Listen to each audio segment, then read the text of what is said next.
Aloha, I'm Lyla Berg, and we're here at the Honolulu Museum of Contemporary Pop to meet the people who inspire, impact, and influence our daily lives. Thank you for joining us on Island Focus.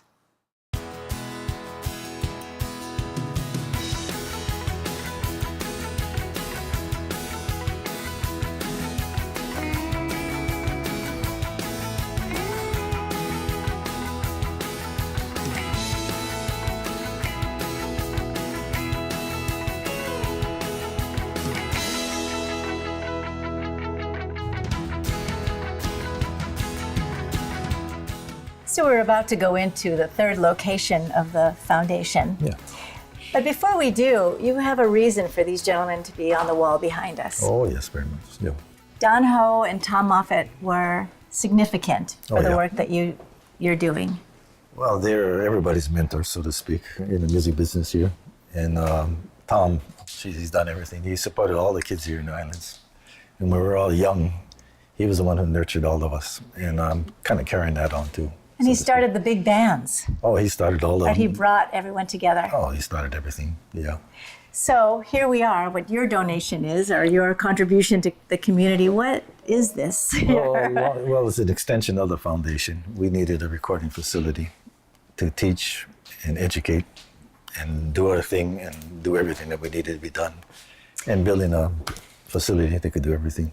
So this board helps with the recording of the music and the video? Yeah. Performances? I was working with Don Tyler, and he folded up his studio and said, "Hey, Thompson, you want to take over?" I said, "Okay, I'm here."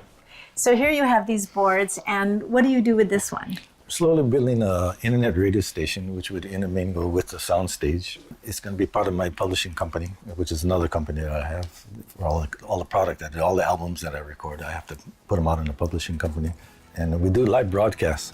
So the show that I put out there, we do it like a live broadcast. And he does all the talking, and we just play the music.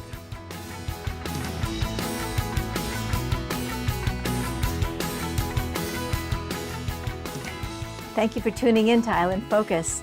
I'm here with Kirk Thompson, who is the president of the Honolulu Museum of Contemporary Pop. Appreciate you being with us. And definitely appreciate your time. Oh, thank you for having me. It's been a long time since your name has been out there with Kalapana and other. Oh, that's been years. Other bands. Oh, yeah. This is the Museum of Contemporary Pop. Well, this is the Hawaii National Music Foundation, and that's one of the businesses of it, yeah. Okay, so can you tell us a little bit more about the foundation and about this place? Well, the foundation is made up of facilities and programs, and it's basically 4 different facilities. And it's all built up into one learning center. And over the years, I've been building it. It's been taking about 20 years now.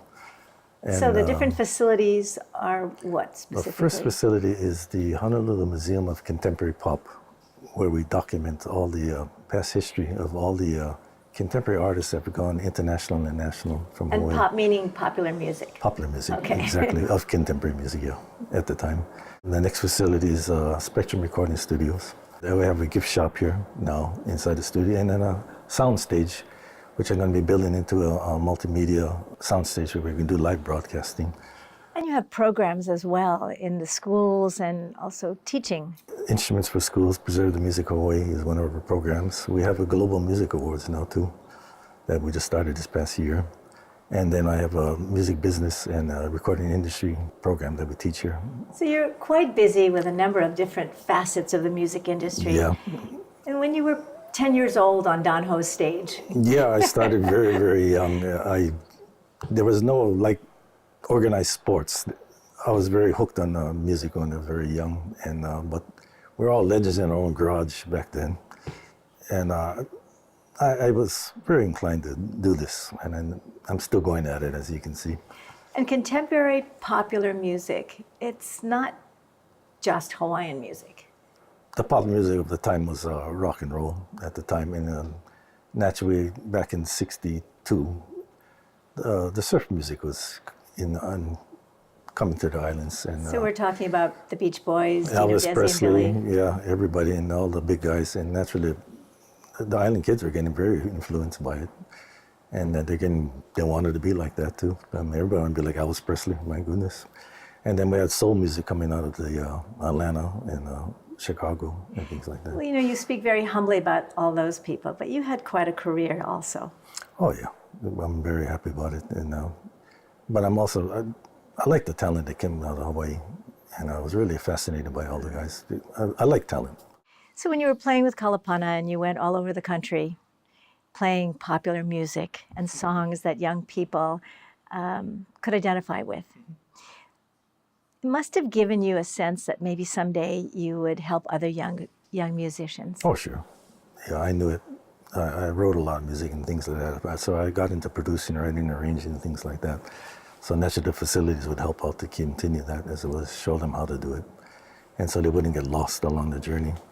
And so I recorded a lot of people over the years, and so I would watch them, and I see them get lost, and they go, "Hey, Uncle, how do you do this?" So I said, "Well, before you drive around the island, listen to yourself. Please pay back your mother, okay?"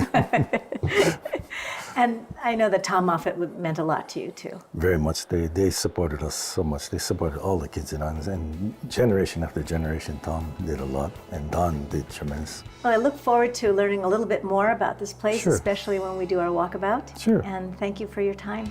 Thank you. Thank you also for tuning in to Island Focus. We've been chatting with Kirk Thompson, who is the president of the Honolulu Museum of Contemporary Pop. Aloha.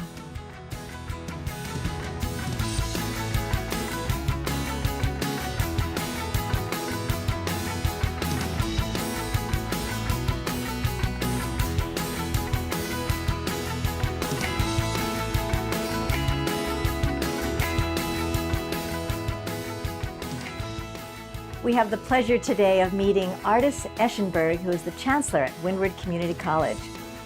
Happy you're with us. And what a pleasure to meet you. Oh, same here. This is a pleasure to be here today. So this is a new position for you at an old place. I've just started as Chancellor. I've been at Windward for 9 years now. I was a Dean, Vice Chancellor for Academic, and Vice Chancellor for Student Affairs. I'm really blessed to have been able to grow up as an administrator at Windward. Now, Windward is a very precious place for me as well. What new programs are there now besides the typical liberal arts programs? We began very much as a liberal arts transfer institution, but we've really grown in our capacity to serve our community with several new degrees. We're just about complete with a creative media certificate for students who are interested in film and photography and game design. We have game design classes, and it transfers to both UH West Oahu and Manoa. We have a veterinary technology program for those who love animals and want to Really? work with it. It's the only veterinarian preparation right Yeah. now on the islands. We're really proud of that. We have a theater concentration within the liberal arts. Paliku Theater is well known for many community productions. Beautiful place to perform, and it's been a launching ground for several of our students. We have 2 students right now studying in London at a conservatoire based on their beginning studies with us. So it's just a launch pad for growth. We also have a natural science degree with several different concentrations. So we have a lot of students who are now going on in engineering, marine biology, oceanography, biology. Our other degrees include agropharmatech, which looks at the nutritional and pharmaceutical value of native plants and plants that grow on these islands that maybe are not native. And they work with the students to do significant research projects too. So it's really about finding what the students are passionate about and growing that in them and allowing them to develop and flourish. What I appreciate so much about community colleges is that they also address, and I would imagine Windward's the same, address populations that have finished school and maybe want to go back for not necessarily a new degree, but professional development or personal growth. We definitely have quite a few adult learners. Our ceramics program is well established and attracts a lot of our kupuna to come back and practice their craft at the college. And it's great because it promotes intergenerational learning. We also have several elders who have come back. We have a new I'm not sure if I should say new now, but we have a relatively new Associates in Hawaiian Studies, which allows for both theoretical study of politics and history, but also hands-on makahanaka-ike study of Hawaiian fiber arts, hale building, wood carving. So that's attracted people from our youth to our kupuna to come. And you have a connection also with high schools. Yes. Windward has casas across the Windward side at both our public and charter high schools, offering significant coursework. We look for students who might not be thinking about going to college, but have that potential and that light within them that we want to grow and build. Actually, early college is currently 15% of our overall college population. Well, and what I love so much about your location is it's nestled in the mountains, and it's not only cool, so that you don't need air conditioning in the classrooms, but it also is very welcoming and embracing. Windward is known for the true sense of aloha on our campus and the care that is witnessed every day between our colleagues, our students, and our community. Our students feel really welcome there. Sometimes we have to push them a little bit to get them to go on to the four-year institution, but that's a blessing. They feel that they're part of our ohana and they grow us just as we grow them. Well, thank you for taking the time, and best wishes for the continuing career of yours. Thank you so much. It was a pleasure to be here today. Mahalo. Thank you. We've just had the opportunity to meet Ardis Eschenberg, who is the Chancellor at Windward Community College. Glad you're with us.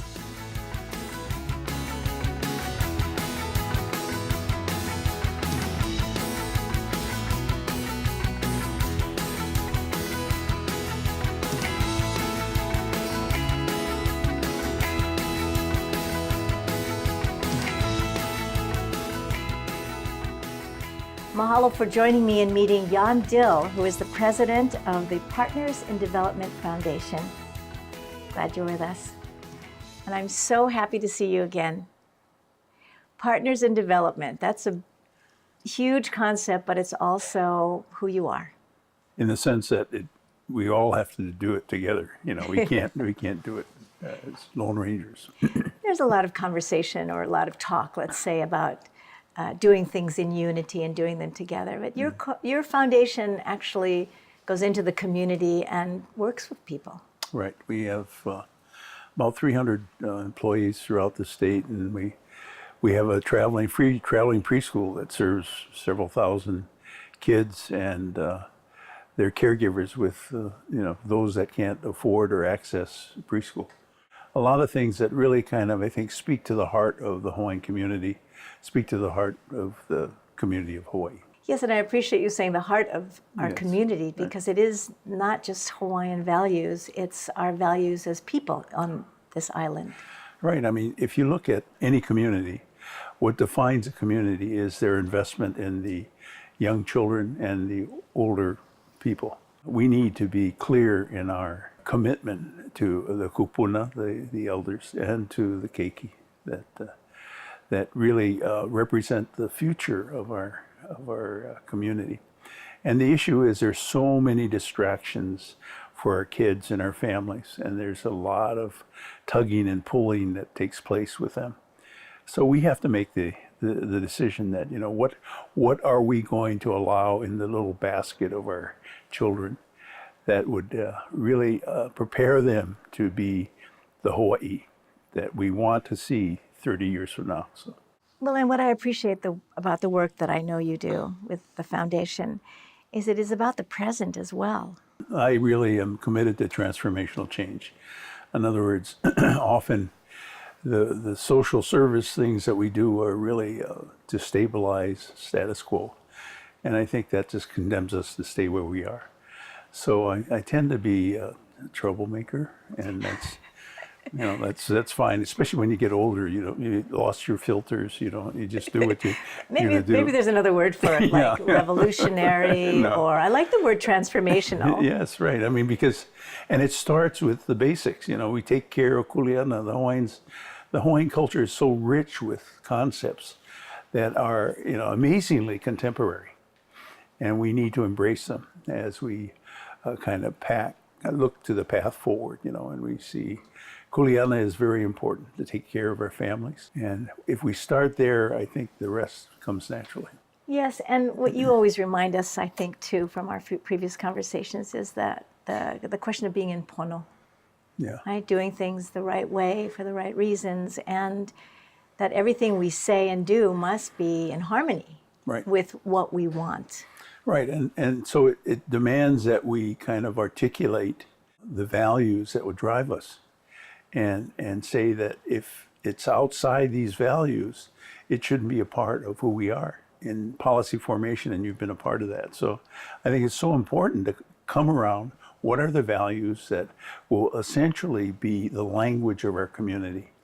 And if it doesn't, fall into the values, then I think we shouldn't be speaking the language.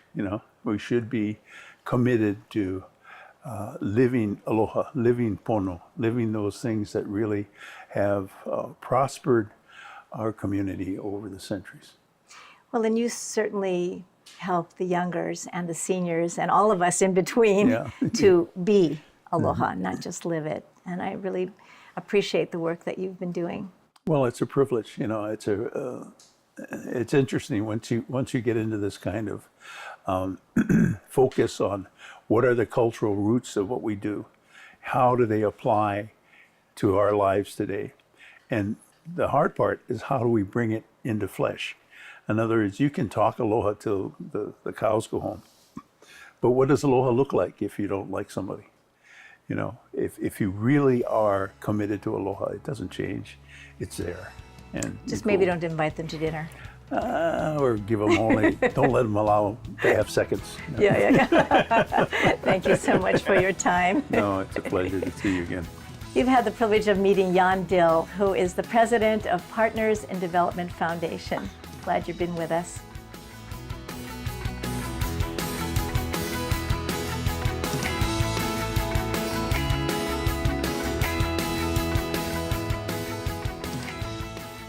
So the fourth location of the Hawaii National Music Foundation of the Pacific is this space here. Yes, our gift shop.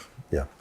So I figured I'd build a gift shop within our facility since we have guests that visit, and we're hosting people that come in all the time. I love it. World Blend Music. I mean, that's our publishing company. Yeah. And I love this display of books you have here. Why is this important for you to have this here? Tom had done so much for all of us, and he helped all us out. And as a young kid, like I said, he really promoted all the young bands here in the islands and got us all rocking and rolling, so to speak. Well, I think you were rocking and rolling already. Well, yeah. You couldn't stop us, but he organized us. Yes, and when we think about the legacy that was left and the legacy you're leaving, what is a message to the young people you might have? Oh, don't give up. Yeah, that feeling that you have inside of you. Just be organized, bud. And don't give up. There's a way of doing it.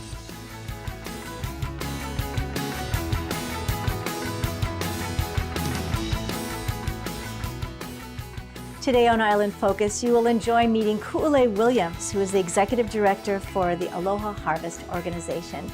Happy you're with us. Thank you for having me. Well, it's wonderful to see you here and for taking the time. Aloha Harvest means a lot to you, but it means a lot to the community as well. Yes, thank you. This is actually our 19th year. November marks 19 years that we've been in the community. So I know we've seen your trucks around and we know a little bit about the program, but perhaps you can let the audience know some of the focuses and goals that you have. Sure.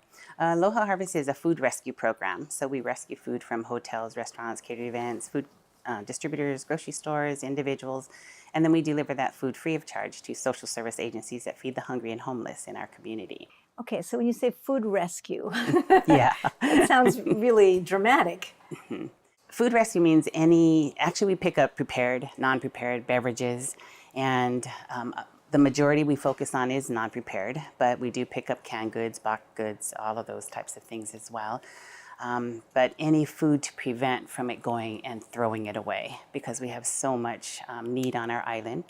And so if we're trying to rescue that from filling up our landfill or taking space in H-Power and helping to feed individuals. Yes, and even the whole idea of wasting food.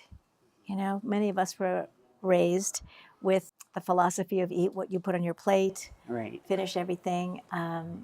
How do you address the education of young people now with regards to taking care? Unfortunately, 80 to 95% of our food is imported in, and we waste 25% of that. And so it's really high. And I've been doing more presentations at schools because they are getting more interested in sustainability and how do they take care of the aina and things like that. If we are looking at our landfill to be filled in, say, 15 years, they're going to be in their mid-20s. And so it's really going to impact them. And so we need to educate them to make sure that they know, that this is their land, they need to take care of it. And so some of the ways that I teach them is, how we grocery shop. It starts with each one of us individually. When we order food, do we order too much? Are we taking it home? Are we wasting it when we get home? Are we eating it? Grocery shopping, we're so used to the big box stores and everything and buying a lot, and we end up wasting a lot. And so, just changing the mindset of, grocery shopping just for what we need. And teaching values. Values, yes. As well, that are so important in our community. Mm-hmm, right. And so where does the organization go from now? Well, we have been growing so much. We rescue close to 2 million pounds a year. In our 19 years, we've rescued over 21 million pounds from being thrown away and helping to feed our community. So we need to expand. And so my board is looking at expansion, relocation, and we're looking how can we spread out the poundage more because we cover the whole island of Oʻahu. And so town, of course, gets a lot. And so we're trying to, how do we get more to Leeward, Windward, and the North Shore? And so we'd like to create a staging area. We can bring pallets in, break it down, and then take more variety to different parts of the islands. How do you measure millions of pounds of food? Oh, it's quite a challenge. A lot of coordinating. We have 3 routes now. We have 2 16-foot refrigerated trucks, and we just started a extended van, and we're all over the island. And so it's really the coordination and managing everything. My drivers have regular routes, and then we have call-ins every day. So we're dispatching out, and they're trying to shift their routes. And so we're trying to get more poundage to more places than just in town. Mm-hmm. And so we have some challenges, like we have a distributor that gives us ice cream on the Leeward. And even though our trucks go down to freezing, we normally have refrigerated items. And so the North Shore in town doesn't get ice cream. And same with the Windward in North Shore, we have vegetables. And so the Leeward doesn't get vegetables. So in the staging concept, we are hoping that we can diversify and get more to the different parts of the island, and then possibly have agencies come in and pick up more food because our drivers, we don't have a warehouse. What we put on our truck that day, we just distribute that day. Well, it sounds like a fabulous endeavor and something to look forward to, and we look forward to hearing more about Aloha Harvest Organization in the future, and good luck to you. Thank you. Be happy to share. Thank you for having me. Thank you. We've been meeting Ku'ule Williams, Executive Director for the Aloha Harvest Organization. Glad you're with us.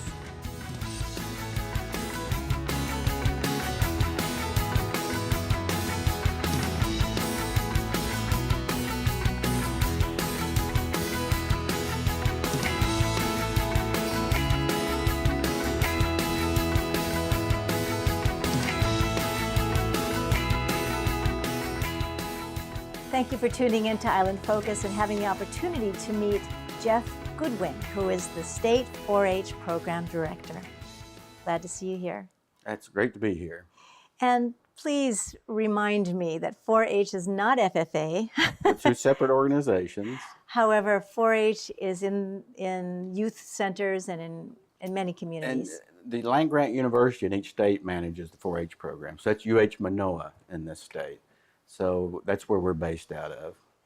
Okay, and for the audience that might not be familiar with 4-H, Mm-hmm. can you explain a little bit more about your goals and how it runs? We reach kids 9 to 19 years old, and positive youth development is what we're focused on.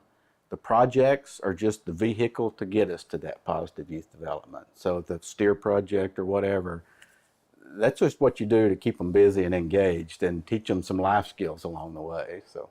Well, I'm a great supporter of local agriculture and having our young people have different experiences that are outside the classroom. Mm-hmm. But in a metropolitan setting, how do you interest young people in 4-H? You have to go where the kids are. You have to have projects that interest them. A good example in this island is we have a very, very strong military 4-H program present. So we have a 4-H club on most of the military installations on Oʻahu. So it's a way for those kids to have something familiar when they get moved around the globe. They've got something that they're used to when they go to their new location. So 4-H is around the country. Yes. And when you were younger, I bet you were part of 4-H. I started when I was a senior in high school, and I only started because a 4-H volunteer came to my house and said, you need to do this project. And so I said, sure. So the lesson is that a lot of times it just takes the ask. So how might a young person or a family get involved with 4-H? Probably the best way is just to go to the website, the Hawaii 4-H website. You'll see all the programs that we have. You'll see contact information for each extension office in the state. You'll see my contact information there. And so that's the best first start, is to contact your local extension person. So when we see the logo of the clover with the 4-H's, what does that represent? Head, heart, hands, and health. Pledge my head to clear thinking, my heart for better loyalty, and my hands to larger service, and my health for better living is what we try to train those kids to not forget. So you're really promoting the values of building community. Yeah, community and family. And again, it's a family-focused program, 4-H is, and I think that's a very good thing in this day and age. Anytime we can have families working together on things and being together, it's a good thing for those kids. So in senior year, when you were raising a steer, you obviously didn't grow up in Honolulu. No, I grew up in Texas. I actually grew up on a ranch, so I knew all about cattle already. It wasn't like I didn't know anything. It was a natural. It was, and I was never in 4-H because I was busy doing everything else. And that's the biggest challenge with kids, is they're so busy. They're involved in so many things, and their spare time is very scarce to do something. Well, it would be wonderful to build young people's interest and curiosity. And I think that's what 4-H does. Yeah, we try to get them interested and curious about something. And again, that's the hook.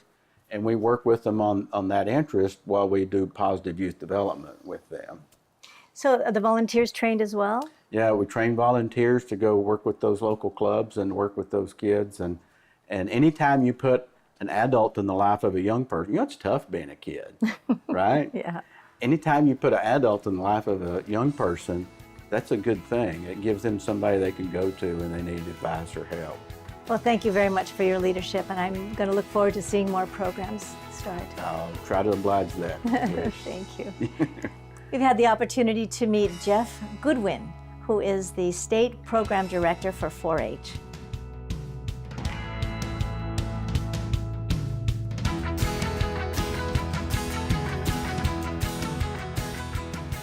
Mahalo to the Honolulu Museum of Contemporary Pop for hosting us today, and to you for tuning in to Island Focus. I'm Lyla Berg. Aloha and malama pono. Take care of each other. See you soon.